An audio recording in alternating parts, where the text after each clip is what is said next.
Off the coast of Nagasaki, surrounded by choppy seas and a ghostly silence, lies a crumbling concrete fortress that once symbolized the industrial might of Japan, Hashima Island, better known as Gunjaganima or Battleship Island. From the late 1800s to the mid-20th century, this tiny island was the heart of Japan's rapid modernization. Rich coal deposits beneath the seabed turned into a thriving mining colony, owned and operated by Mitsubishi. At its peak in the 1950s, over 5,000 people lived there, crammed into just 16 acres of land, making it one of the most densely populated places on the planet. Schools, shops, apartment blocks, even a rooftop garden were packed into towering gray structures that gave the island its distinctive, worship-like silhouette. It was a city in miniature, powered by industry and driven by human resilience. But as oil replaced coal and demand plummeted, Hashima's fate was sealed. By 1974, the mine was closed. The people left, and what remained was a ghost town, weather-beaten, slowly being reclaimed by the nature and sea. Today, we explore this haunting relic through the lens of Google Street View, wandering through its decaying corridors, empty classrooms, and skeletal high-rises. It's a journey through time, a rare glimpse into a vanished world, frozen in silence. Alright guys, so we're going to be exploring Hashima Island in Japan, because it's super interesting, and it's like a concrete abandoned jungle. Here's Nagasaki, obviously here's Japan as a whole right here. It's very close to Nagasaki, as you can see right here. And it is, wow, it's very small, guys. We may have already lost it, chat. We may have already lost it. Now here it is. I actually did remember. As you can see, it's very, very small. Look, zoom out. Zoom out. You're not, zoom out far enough, you're not noticing that, bro. You don't see it. It's like if you zoomed out like the normal distance, you just don't see it. You have to be pretty zoomed in to actually even find the island. It's incredibly small, so it's insane that 5,000 people were living on this little small chunk of land. Isn't that incredible? So we're going to go ahead and start the exploration of this from the little dock they have here.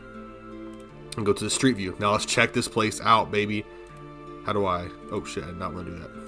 Okay, here we go. I haven't used street view too much, so this is just the start. Where's the dock at? This is not a dock, brother. This is not a dock. Alright. Let's go up this walkway here. Here's at the top. Pretty stunning view, actually. Look how beautiful that is. Oh my gosh. Not even looking at the island itself. Just look at Japan. Beautiful, beautiful, beautiful. Anyway, here is the island. Look how dilapidated it is. It is now a tourist attraction, which is why you now have these little railings and safety pathways so people can explore the island. Awesome seawall. I only see things like that in Assassin's Creed Black Flag. Let's walk around and let me not just yap this whole time. Oh my gosh, just got right up on that rock. Walk forward a little bit, explore a little bit. Let's go ahead and actually walk in, guys. And here we are inside of the actual, you know, city to a certain extent. I mean, it's not much of a city, but it was a city, kind of. 5,000 people. Is that enough for a city? I don't know.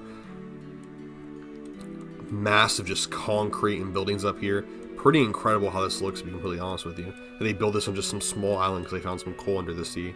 But as you guys know, pre-World War II, Japan was extremely desperate for any sort of fuel sources they could find. That's actually what caused them to actually attack Pearl Harbor, because they were trying to defeat the U.S. Navy so they can freely claim all the areas around them and steal resources and gases from the people around them. Very interesting. So basically anywhere they found coal within their own territory, they were definitely going to exploit, which is why they set up a literal miniature city on this island just for coal. And as soon as the coal was out and not needed anymore, look how they left it. There's just no need for it to exist anymore. Look at that. Red brick. Interesting. You don't see too many of that around here. Red brick right there. A lot of ruins, a lot of ruins. You have a little read sign here. Let's see if we can get closer to that read sign. Nope, we're not going to be able to read that sign. Alright, I think you can zoom in, so I probably should have just done that to read the sign, but who cares. And we're getting like into the grimy part of the ruins now. We left the main path here. We're getting into the grime now.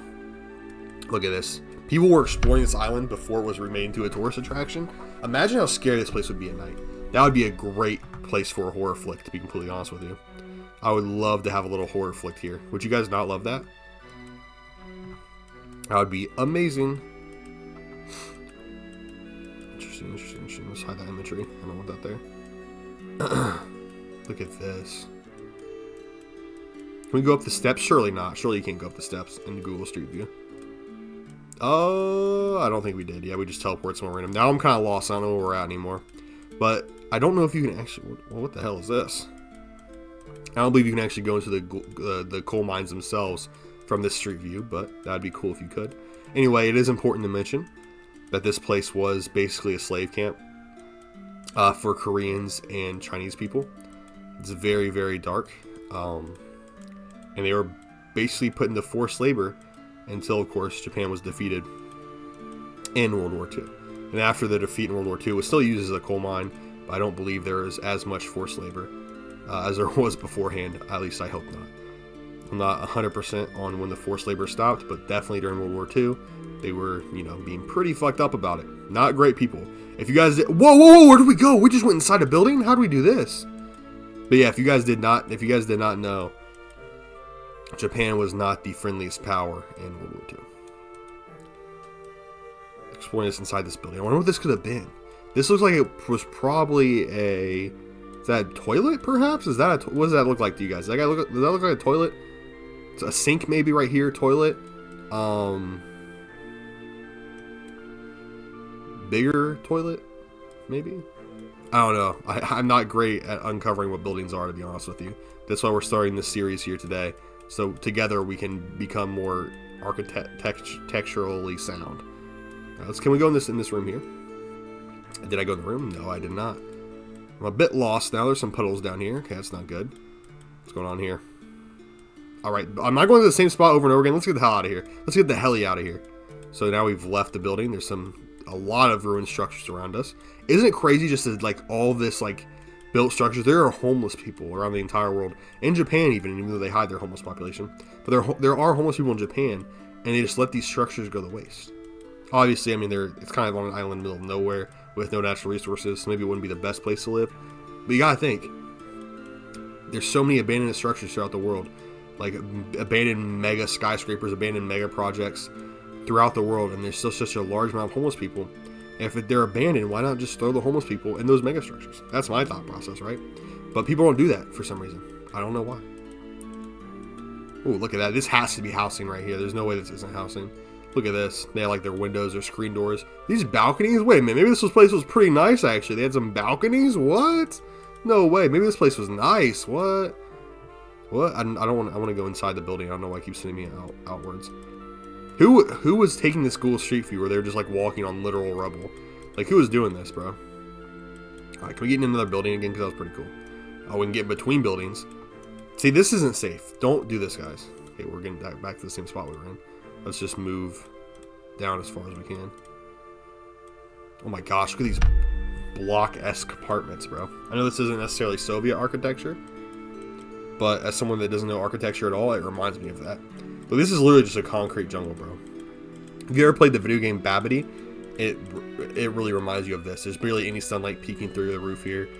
This like weird walkways between each of the buildings. Very strange. I would hate to live here, to be honest with you guys, and have to work here. That'd be pretty terrible. Anyway, let's go ahead and get out Street View and see if we can't explore over here. Oh wow, I didn't know you could do this. That's pretty awesome. Oh, look at all these people, guys. Hello, people. How are you doing? Is this more of the coal mining spot, I wonder? Because it seems like less developed in this area, to be honest with you. Okay, we can't click through anymore. Let's check out over here as well. Okay, if it lets me click here. Okay, it's not letting me click anywhere else. Nice. Okay, cool. Cool. We love that. Let's go down over here. Kind of get an overview of the entire area. So if you're like walking in, this is what you see.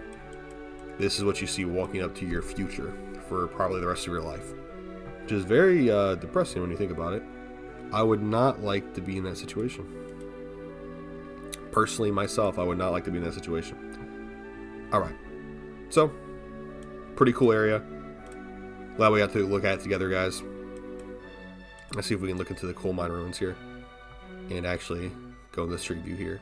It doesn't appear that you can look at the street view of the coal mines. Because that'd be pretty crazy if they literally let you go into the coal mines. That would be insane. That would be a bit ridiculous. I'll be honest. It's probably good they don't let you do that. So let's go. What is this over here? Why is it in Spanish? Edificio Viviendas de las Empresas Centrales. Yeah, I don't speak Spanish.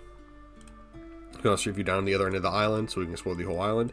And look at this architecture over here. This is very interesting. These walkways right here, I want to take a closer look at. These stairs up into your buildings. Imagine that. That's such a strange, awkward way. You're like crossing next to your neighbors. You guys get into each other's buildings, sharing the same staircase. I guess it is somewhat efficient though.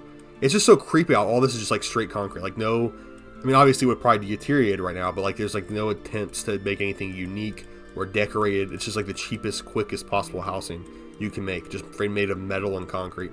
Look at all this. Look at this. This is the housing section for sure. Look at all of this. Oh my gosh. And this has to be enough. Whoa, whoa, whoa, whoa, whoa. Where did we just walk to? Did someone get like trapped in the bushes or something? Well, can we go in here? Where are we at now? There's like stairs up here. Wait a minute. Interesting. We just went through a secret passageway. See, that's why you guys are watching me right now. No one else is finding that secret passageway on this street view. And look at this view I just got from that. Holy shit. You're welcome, guys.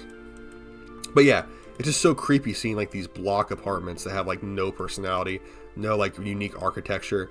They're just like pure, like, I don't know, meant to be housing. And it's like, but there's no attempt to make them home. There's like no humanity in it. It's just like they serve the purpose of housing. You know what I'm saying? Like, obviously, when I say that out loud, it's like, okay, well then who cares because they're serving their purpose. But there's like a certain humanity and decorations and architecture and design, you know, and when you strip, you know, your humanity and your culture from architecture, it's like now it just becomes like a bland building. It's not really a home anymore. It's a house. You know what I'm saying? And it's unnatural for how humans live because we are like intelligent creatures that need to, you know, express ourselves, to be completely honest with you. So just to have these extremely bland blocks is, you know, disturbing to see. And it's how it is with a lot of Soviet architecture as well, in my personal opinion. It's just kind of disturbing to see how like all personality was stripped from someone's dwelling because it's not how we're supposed to be as people. Anyway, that was my deep moment for the video. Thank you guys for watching. It was fun exploring this with you. I had a lot of fun. Stay blessed, stay happy, and I hope to see you guys in another video. If this does well, we'll do more street views. That'd be fun, right? All right, peace out, guys. Thank you.